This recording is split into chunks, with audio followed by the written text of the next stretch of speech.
राज्य सरकारवर कोट्यवधी रुपयांचे कर्ज असताना मे 2011 ते एप्रिल 2012 पर्यंत मंत्र्यांच्या बंगल्यांचे नूतनीकरण आणि मेंटेनन्स तसंच दुरुस्तीवर लाखो रुपये उधळले गेलेत। आश्चर्याची बाब म्हणजे काही बंगल्यातल्या फक्त प्रसाधनगृहांच्या नूतनीकरणासाठी वर्षाला लाखो रुपये खर्च करण्यात आलेत। हे सगळे सरकारी बंगले मुंबईतले आहेत।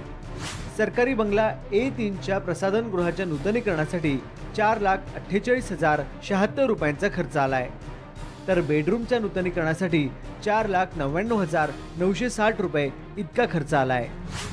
सरकारी बंगला W10च्या मागची आणि पुढची भिंत बांधण्यासाठी 2,97,139 रुपये इतका खर्च आलाय, तर सीसी पेविंग आणि पेवर ब्लॉकसाठी 4,88,152 रुपये खर्च झालेत।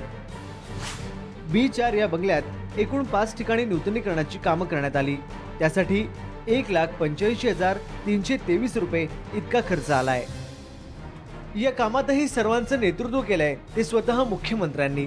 त्यांच्या वर्षा आणि तेरणा या 2 बंगल्यांवर 15.5 लाख रुपये खर्च करण्यात आलेत, तर मुख्यमंत्र्यांखालोखाल विधिमंडळ कामकाज मंत्री हर्षवर्धन पाटील यांच्या पर्णकुटी बंगल्यावर 12,10,000 रुपये खर्च झालेत।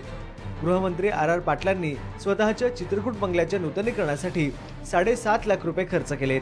त्या खालोखाल नंबर लागतो तो उपमुख्यमंत्री अजित पवार यांचा। त्यांच्या देवगिरी बंगल्यावर 6,32,000 रुपये खर्चून नूतनीकरण करण्यात आलंय, तर शालेय शिक्षण मंत्री राजेंद्र दर्डा आणि नागरी पुरवठा मंत्री अनिल देशमुख यांनी या एका वर्षाच्या कालावधीत त्यांच्या बंगल्यावर एकही रुपया खर्च केलेला नाही। कई मिनिस्टर्स ने अपने टॉयलेट में सिर्फ खाली 4.5 लाख रुपया खर्चा किया है, किसी ने गार्डनिंग में 2.5-3 लाख का खर्चा किया है, किसी ने जो डेबरी उठाने का भी 2.5 लाख रुपया दिया हुआ है। ये सारे पैसे जो हम एक आम आदमी के पैसे हैं। इतनी महंगाई बढ़ गई है, उसके बावजूद भी उनको कोई चिंता नहीं है आम आदमी की। राज्य मंत्रिमंडळातले 16 मंत्री असे आहेत की ज्यांच्या बंगल्याच्या नूतनीकरणावर 2010 ते 2011 दरम्यान तब्बल 3,73 लाख रुपये खर्च करण्यात आलेत।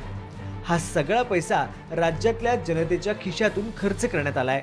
एरवी विकास कामांसाठी निधीच्या कमतरतेची कारणं पुढे करणाऱ्या मंत्र्यांना स्वतःच्या बंगल्याच्या नूतनीकरणासाठी मात्र निधी कसा कमी पडत नाही असा प्रश्न सर्वसामान्यांना पडल्यास आश्चर्य वाटायला नको। कॅमेरामन अभय प्रसादसह महेश बागल, साम मराठी, मुंबई।